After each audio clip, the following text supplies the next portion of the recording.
Bismillahirrahmanirrahim. Assalamualaikum warahmatullahi wabarakatuh.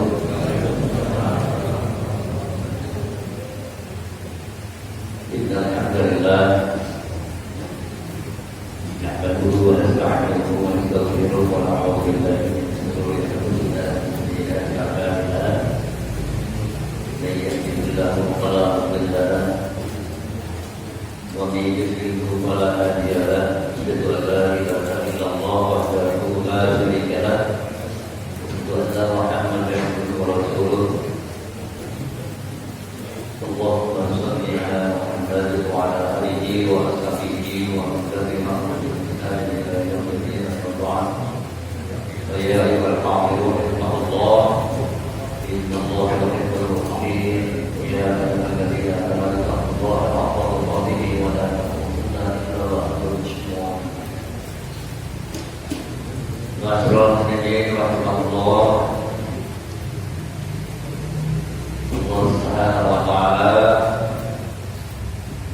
telah memberikan banyak nikmat kepada kita hingga saat ini kita masih mendapatkan kenikmatan untuk bisa bersama-sama hadir di masjid ini dan dalam istiqamah walafiat dengan mendapatkan pertolongan atau taufik untuk kita bisa bersama-sama untuk menunaikan ibadah sholat maghrib dan dilanjutkan dengan bola ini. Dan semoga Allah Subhanahu wa taala senantiasa meridhai amal-amal kita dan usaha-usaha kita untuk menaati Allah Subhanahu wa taala. Salawat dan salam semoga senantiasa terlimpahkan kepada Rasulullah kita Rasulullah sallallahu alaihi wasallam beserta keluarganya, para sahabatnya, dan para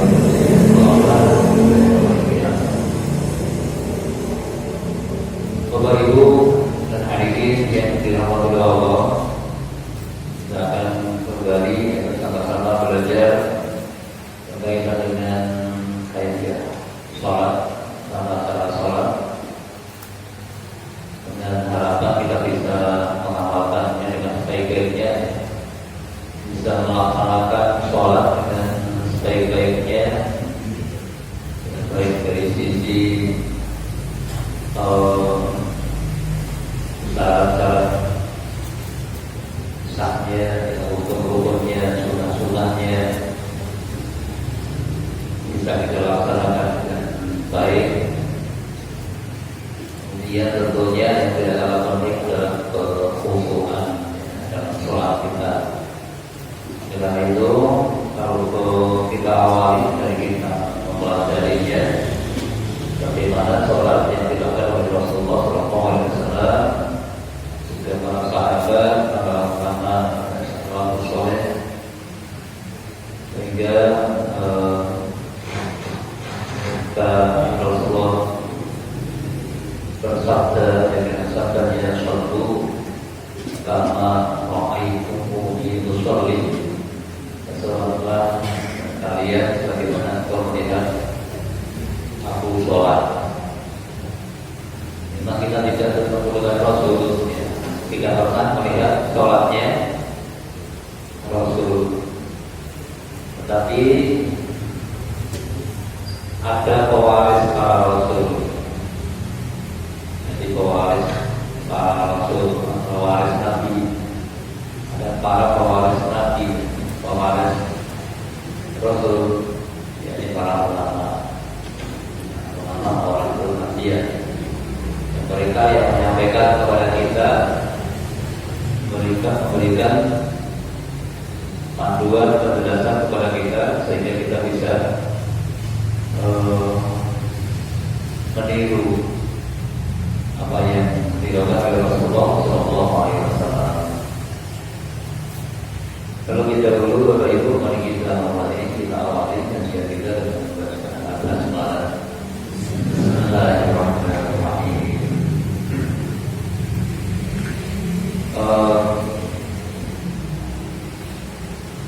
Saya sebelum melanjutkan pada materi yang melengkapi kali mengenai jalan ketika ada pertanyaan sholat kok moco HP boleh gak? Jadi membaca mungkin tidak hanya HP, tapi malah pertanyaannya HP. Nah, ketika ada seseorang yang sholat kemudian membaca HP, ya, kita mungkin nggak ngerti apa yang dibaca. Pokoknya kerjanya kalau HP ini kalau motor. Nah, ketika itu beliau misalnya imam kok nyekel HP bukan HP, baca HP yang dibaca adalah mushaf. Karena di sini ada aplikasi mushafnya yang dibaca berarti bacaan Al-Quran itu dihukumi makruh. Artinya boleh tapi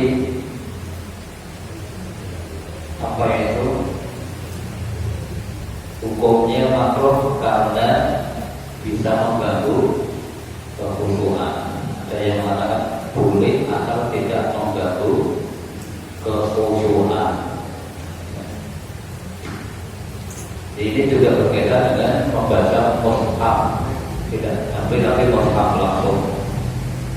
Di beberapa masjid itu ada apa itu yang untuk naruh Al-Quran yang kecil itu ya. Terus imamnya baca di mushaf itu juga ada.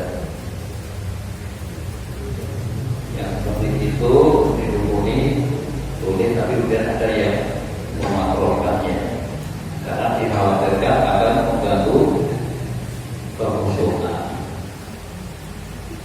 Mungkin nanti harus scroll berapa kali kalau nggak tentang buka. Tapi kalau bahasa yang lain yang pemahaman, yang bahasa yang lain kan kita ada kritik di wajah terus ngobrolnya gitu. Oh, gitu masalah orang. Berbeda kalau misalnya mengambil HP karena bunyi, dia mengganggu sholat, diambil untuk dimatikan. Ya, ini di sini juga boleh. Justru kalau tidak dimatikan mengganggu.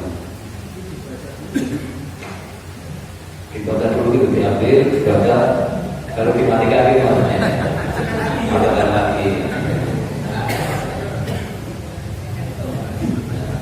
Jadi itu tadi memang apa Bapak Ibu ada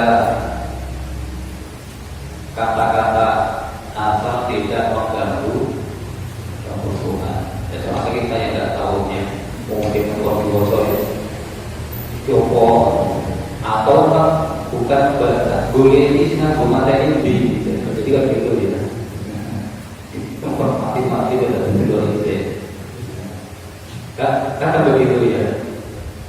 Kalau sudah hafal, kalau itu disatu dimatikan bisa. Oh apa kayak ceritanya begini, kalau di layar susah juga ya. Ya mudah-mudahan itu karena usahanya untuk mematikan HP bukan motor ini. Kalau WhatsApp hubungannya seperti tadi. Nah kalau jenengan sholat bunyi HP-nya bunyi lebih baik dimatikan. Nah, pagi sholat malah ngomong pun kecuali sisa keringnya itu apa ya? Lebih baik dimatikan. Ya, dengan cara tentunya yang tidak memerlukan banyak gerakan untuk melengkapi perban kemarin. Kemudian malam ini Bapak Ibu kita akan lanjutkan terakhir kita kemarin sampai pada masalah mengangkat kedua tangan, ya. Mengangkat kedua tangan dari niat sudah, takbiratul ihram sudah, kemudian mengangkat tangan.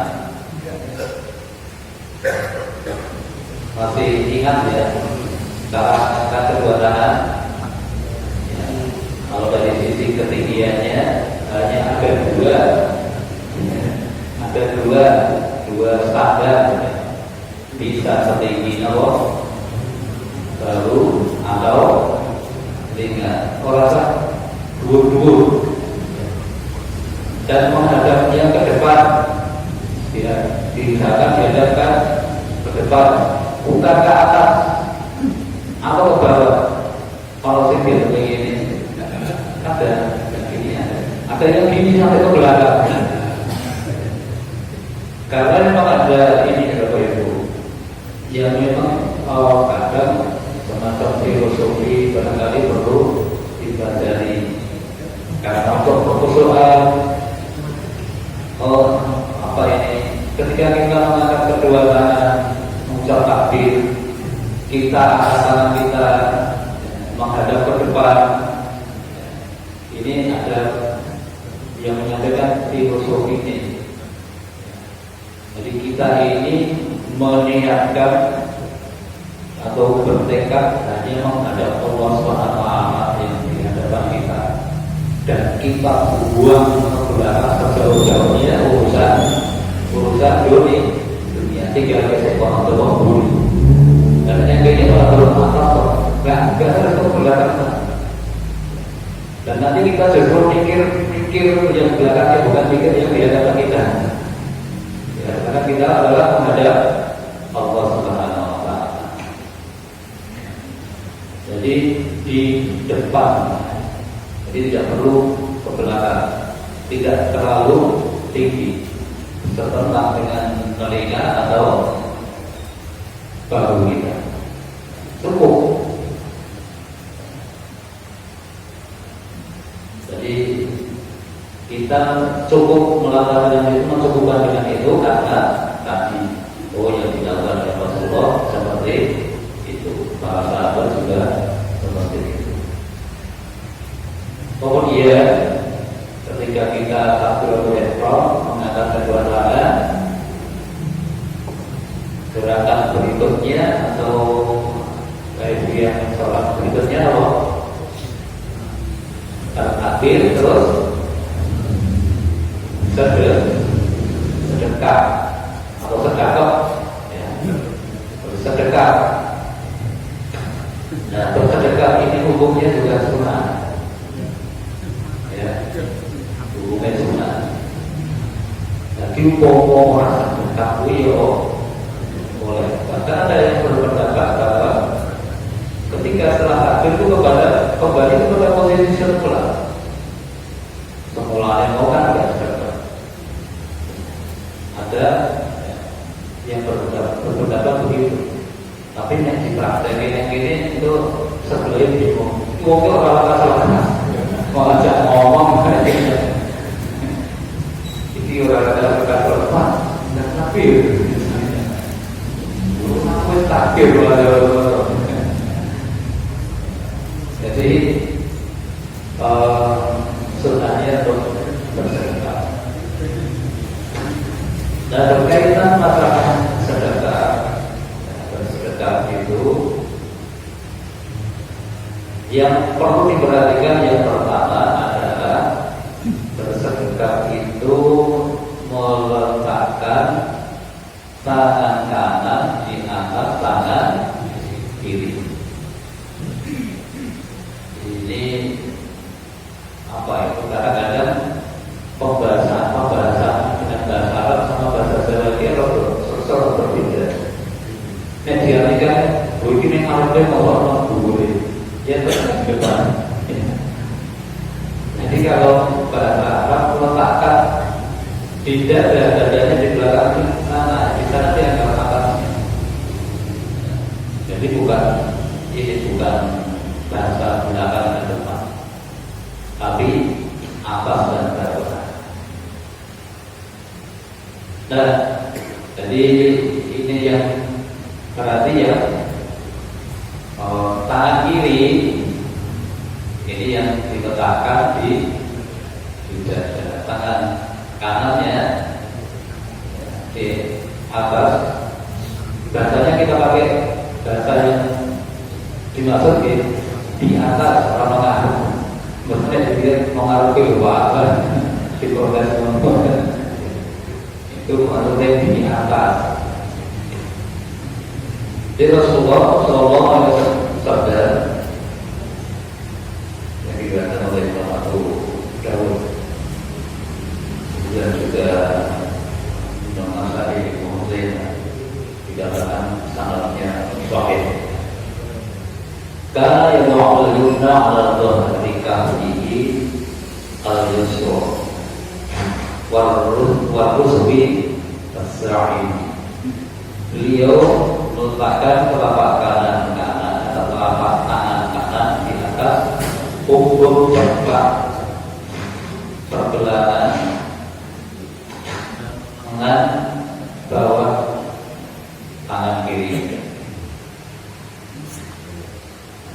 Kita baca hadisnya dulu. Nanti hadis yang ditulis di sini.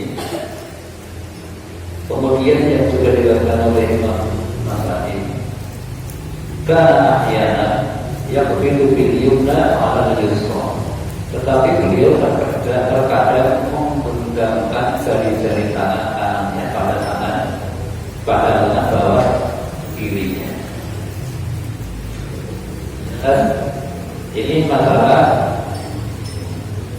nomor itu meletakkan tangan dulu. Jadi sekalian untuk prakteknya misalnya. Hadis yang ketiga Imam Abu Dawud karena dia bawa al-sadri. Beliau meletakkan kedua tangannya bersedekat di dada. Jadi yang kunci pertamanya tangan kanan di atas tangan kiri, kemudian meletakkannya di dada. Ini hadis ini tidak ada yang menolak membantah. Hanya ada perbedaan pendapat berkaitan dengan dada itu yang mana, bagian mana dada itu. Karena itu dengan perbedaan pendapat masalah dada di atas dada itu, dari yang paling atas ada yang bersedot dada itu di sini. Dodol itu gini di atas bulu hati, makanya sebagai bulu banget. Ada terus ada yang memahami bahwa dada itu yang dimaksud adalah di antara ulu hati dan pusat hati lagi. Dan ini yang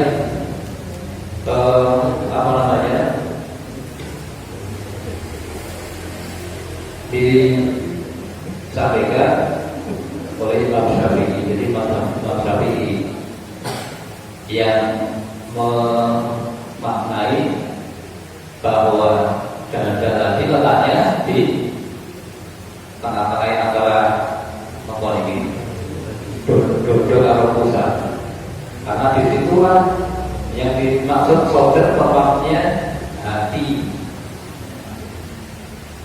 Nah itu mayoritas kaum muslimin di Indonesia seperti mengkono. Dia dengan putih-putih mayoritas di sini antara dada dan pusat itu ini. Beliau juga berpendapat, jadi ada pendapat untuk beliau di tengah atau di sebelah kiri, digeser yang di bawah ini. Nanti dari sana kita punya orang itu, kalau itu terdapat karena letak hati di sebelah kiri. Di bedah nonton hati ini jadi nanti. Nah, sebab di dalam bahasa Arab hati itu yang kalau kita sering bicara masalah hati itu dijadikan arti dari bahasa Arab qalbun. Nah, sedang qalbun sendiri yang dimaksud qalbun itu bisa berarti jantung. Nah, kalau hati yang di sini ini sering disebut juga buat ini qalb, maka kalau di sebelah kiri. Nah, ini mungkin semua orang paham. Jantung ini kalau kiwa. Makanya para nomor itu yang istilahnya pasukan perang bahwa saya bahkan pembunuh itu ngerti tetap mati ini cukup dibutuh jantung ini ngerti boleh jantung ini. Nah, jadi begitu. Jadi Bapak Ibu tentang letak masalah dada tadi banyak pendapat yang berkaitan dengan masalah meletakkan tangan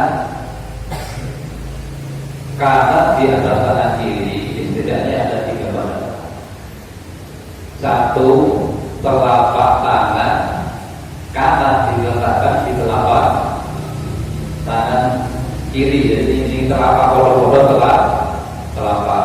Ini biasanya kemudian diikuti sedekap dulu. Nah, ini roto kangelan. Kemudian yang kedua adalah agak maju pergelangan, tapi tidak menggenggam. Jadi cukup meletakkan ini pergelangan. Terus istilahnya telapak tangan kanan diletakkan di punggung lengan ini setelah telapak tangan. Dan colok gampangnya ugel-ugel ketemu ugel-ugel ya. Tiang-tiang sepuhnya ugel-ugel ketemu ugel-ugel, tapi tidak menggenggam. Itu takkan diletakkan. Yang ketiga adalah dengan menggenggam. Jadi jari tangan kanan menggenggam lengan kiri. Ini hadis yang tadi ini kedua. Karena ayana yang duduk bil yumna ala rizqi. Ini nek sholat suwi kepale penak sing nganggo tinggi. Nek sholat suwi betul-betul gitu. Suwi ngene iki pas oleh penjawab. Jadi ada 3 cara itu. Masalah atas dan dalam tinggiannya bisa di sini monggo, bisa di antara pusar dan dada tadi gitu. Hati di sini nanti monggo. Ada lagi bahkan ya di bawah pusat, tapi bukan di pusat. Makanya kalau yang mau apa nih ngapur rata, apa nih bosok dulu ini di bawah ini.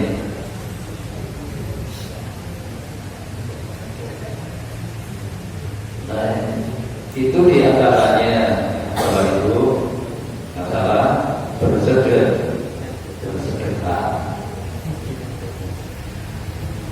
Nah, kalau kita melakukan mau pilih yang mana, ya monggo yang mau ono dalile dan diamalkan oleh para ulama yang menyampaikan kepada kita.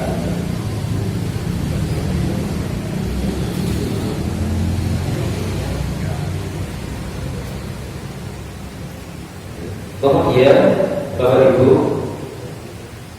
termasuk tadi ada yang condong ke kiri tadi,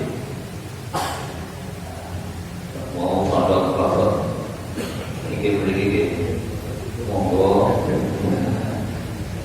Nah, apa panjenengan nomor itu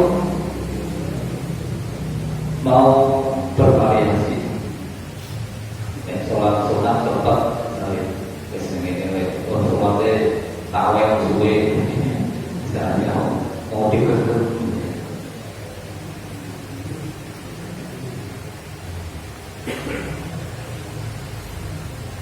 Itu tentang masalah bersedekah. Kemudian Bapak Ibu, ada hal-hal yang perlu kita perhatikan lagi, yakni ketika sudah sampai bersedekah ini nanti kan kita akan melakukan aktivitas dalam sholat itu dalam keadaan berdiri. Berdirinya juga nomor itu tergantung ya, kadang sulit ada sebab. Nah, selama berdiri ini ada hal-hal yang perlu kita perhatikan untuk menjaga kekhusyuan sholat kita. Yang pertama adalah menundukkan pandangan kita. Ada yang memfokuskan lagi, melihat atau memandang tempat sujud. Nah, lalu ada beberapa hadis yang secara umum, ya, misalnya hadis yang diriwayatkan oleh Imam Baihaqi dan Hakim. Karena Sallallahu Alaihi Wasallam kita sholat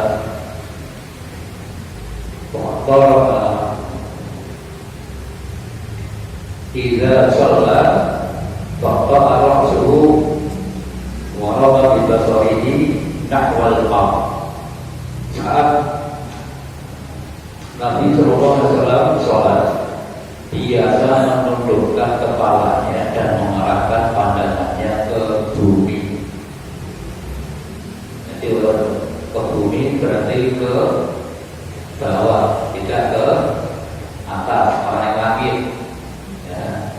Jadi menundukkan pandangannya, bukan mendongakkan pandangannya ke bumi tempat sujud.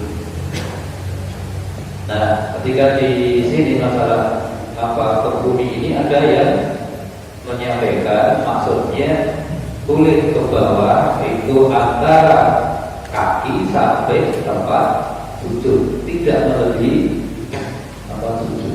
Rodok, pokoknya rodok mundur titik, tempat sujudnya di sana, pandangannya agak mundur titik, sampai kakinya, nomor ujung jari ini sampai tempat sujudnya. Nah, sedangkan hadis yang lain bahwa ini sabda Rasul, lama terlalu kabar dan apa seluruh mau dengan sujud tinggi harga orangnya, dan tak kala beliau memasuki Ka'bah pandangannya tetap ke arah tempat sujud sampai beliau keluar dari Ka'bah.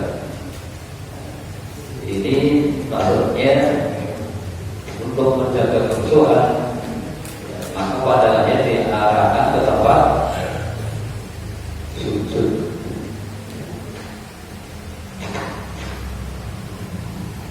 Hadisnya banyak sekali. Kemudian kata dia Ta'ala mibasari ila sama. Beliau melarang seseorang ketika sholat menengadah ke langit. Untuk dan rumiyin sholat itu memang kalau melihat sholat cerita masih juga ini saya kan oleh langit-langit bukan langit. Tapi juga jangan melihat ke atas maksudnya. Omongannya amat cinta berarti dibantungi maksud. Jadi pandangannya akan ke tempat sujud. Kemudian selain itu tidak boleh menoleh ke kiri atau ke kanan. Amal tolak-toleh biar fokus ke tempat sujud tadi. Tidak menoleh, tidak noleh. Jadi Rasulullah bersabda,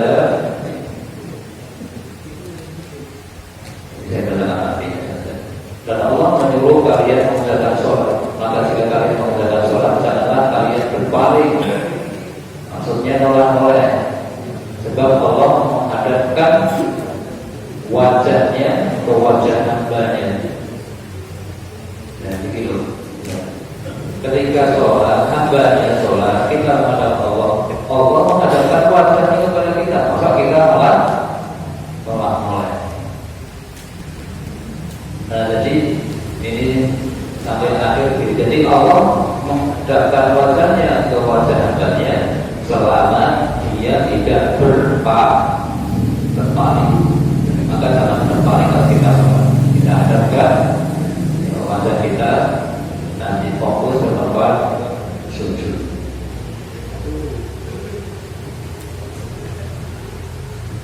Tidak melihat ke atas, tidak noleh. Kemudian juga ada hadis yang diriwayatkan oleh Imam Bukhari, ini mengingatkan kita ihtilazun yahtanisu syaitan min salatil 'abdi. Berpaling, maksudnya noleh dalam sholat adalah sambaran setan yang disambarkan dari sholatnya seorang manusia. Jadi noleh sambaran setan yang dituruti, ya berarti menuruti setan. Pengen noleh ini.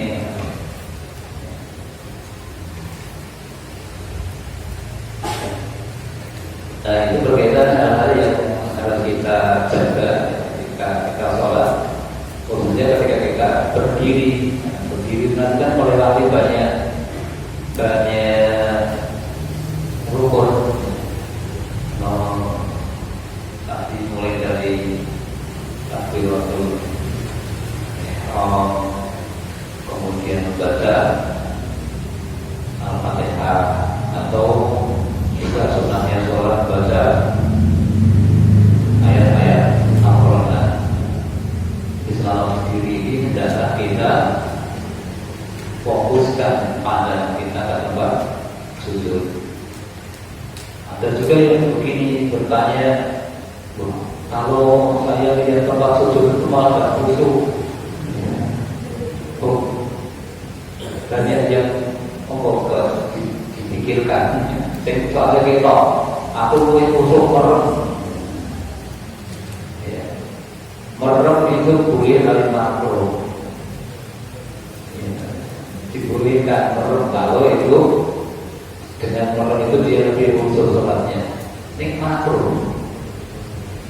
Nanti hari ini mau dan melihat tempat sujud. Kalau menurut saya sebenarnya itu hanya kebiasaan.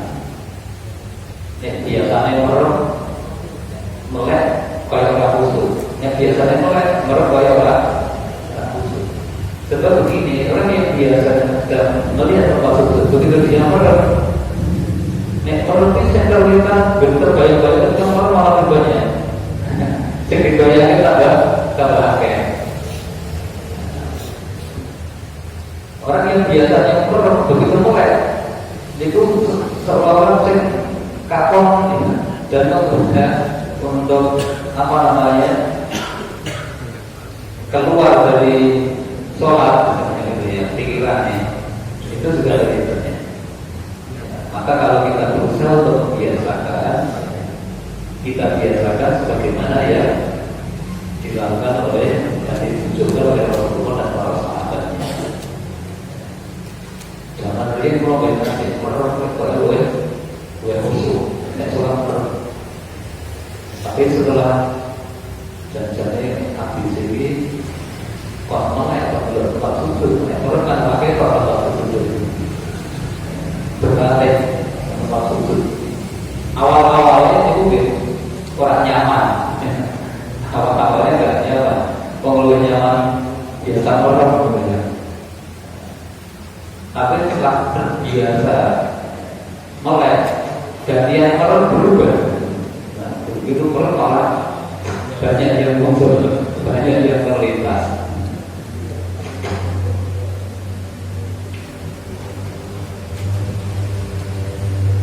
Ini bisa terlihat. Ini santri di sini tentang apa yang harus dijaga ketika kita berdiri atau sholat. Saya kira sampai sini dulu. Bapak itu materinya kalau ada yang disampaikan monggo. Assalamualaikum warahmatullahi wabarakatuh. Assalamualaikum. Maaf ini isi acara Yang kalau kita cepat nih. mau nanya nih, Ustaz. Apabila ada orang sholat, kemudian ada orang lewat, itu dia melihat lewat, itu hukumnya batal atau makruh atau bahkan diizinkan. Jadi kita sholat dan ada sholat, tapi dia melihat. Ya, nggak tahu itu sengaja atau otomatis dia gitu. Jadi kita coba. Itu pembatalan sholat atau tidak? Terima kasih. Assalamualaikum warahmatullahi wabarakatuh. Melihatnya ini karena aku mau dia apa kaget kalau lewat. Jadi kalau apa yang baik dulu pandangan kita ketika sholat memang hendaknya diarahkan ke tempat sujud orang berpaling kemana mana. Jadi bukan berarti ketika kita fokus pada kita ini beralih dari tempat sujud membatalkan sholat, bukan bagian dari rukun. Itu adalah bagian dari cara kita agar lebih khusyuk. Makanya kemudian berpaling dari tempat sujud itu yang terganggu kekhusyukannya, bukan kemudian batal sholatnya, kecuali nolak berkali-kali sampai melebihi batas. Namun itu gerakan yang dibolehkan dan nanti disampaikan. Sekedar fokus matanya yang berpaling ke mungkin kaget besok, domen kok kuliahnya sholat mau batal, terus lakukan itu maksud Joko lewat segeraku mekeng jalan betul-betul yang dimaksud tak berlawan. Ya sekedar tadi ya pokoknya fokusnya ke sesuatu beralih dari tempat sujud mulai tempat kalau enggak atau apa saja.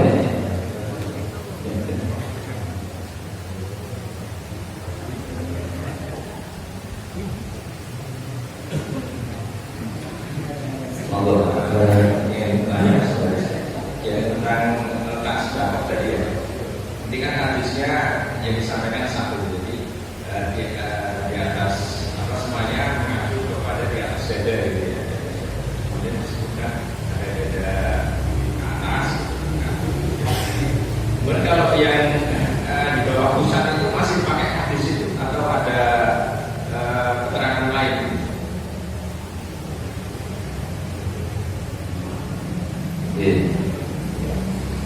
Nah, tapi ini ya. Jadi yang hadis tentang meletakkan tangan di atas dada tadi tidak ada yang memungkiri. Semua mengakui memang itu begitu, hanya yang mengartikan dada itu di mana beda-beda. Nah, ada pun yang kemudian meletakkan di bawah yang dipahami dada. Ya, tapi ada yang memahami dada di sini, ada yang di sini, yang di bawah pusat artinya bukan dipahami dengan dada lagi, hanya begitu ya. Nah, kalau seperti itu apakah juga menggunakan berdasarkan hadis tentang meletakkannya di dada tadi, atau ada hadis lain yang membolehkan untuk meletakkan di tempat lain dalam hadis itu. Jadi memang apa ini Bapak Ibu, hadis yang istilahnya masyhur rohsi dalam hal bersedekah itu yang meletakkan di atas dada. Hadis yang lain itu ada di antaranya yang dikatakan oleh Imam Abu Dawud dari Abu Hurairah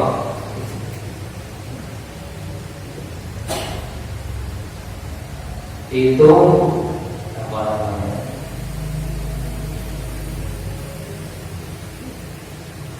larangan, kalau ini larangan dilarang meletakkan tangannya pada lambung. Jadi karena kemudian ono dodo tapi ono lambung, berarti di tempat selain lambung boleh. Yang lambung tadi yang pusat itu yang dikenal apa ini, di pusat. Nah, ini yang kemudian apa namanya, kalau yang di bawah ini tentu bukan menggunakan hadis yang utuh. Yang dada itu hanya di sini sama di sini, di bawah tentu bukan dada. Yang dilarang itu nanti dua, di meletakkan di pusat dan berkata tidak boleh kapok, takbir terus kapoknya tidak boleh. Itu yang dilarang.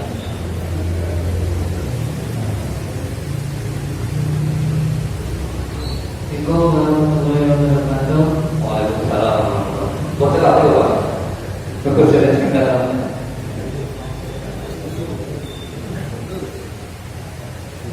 Monggo silakan. Hukumnya sholat memegang ini gimana? Sholat memegang ini, sholat. Oh, sholat kita memegang ini. Ya Pak, jangan kan saya. Apa sholat memegang ini? Ada.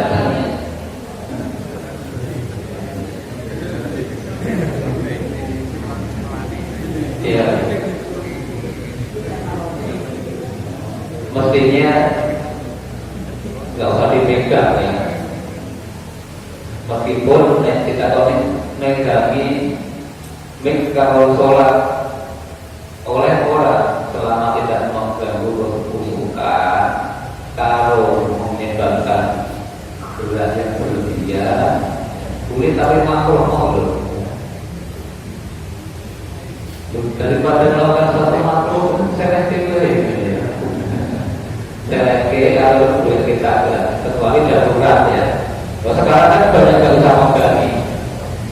Tapi kalau terpaksa membagi, mungkin doa yang suara orang banget mikir orang sadar itu begini. Ya bagaimana sepandai-pandainya kita memegangnya. Sudah kebarunya kali ini kan. Tapi itu khususnya kalau mau nyanyi gitu. Jadi caranya saja diperbaiki. Maka masih ini apa ya aku udah tahu seperti ini imamnya kali ini.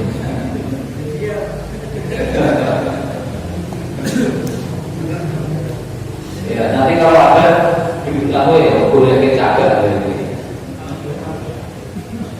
Saya pakai bantuan waktu mungkin bisa.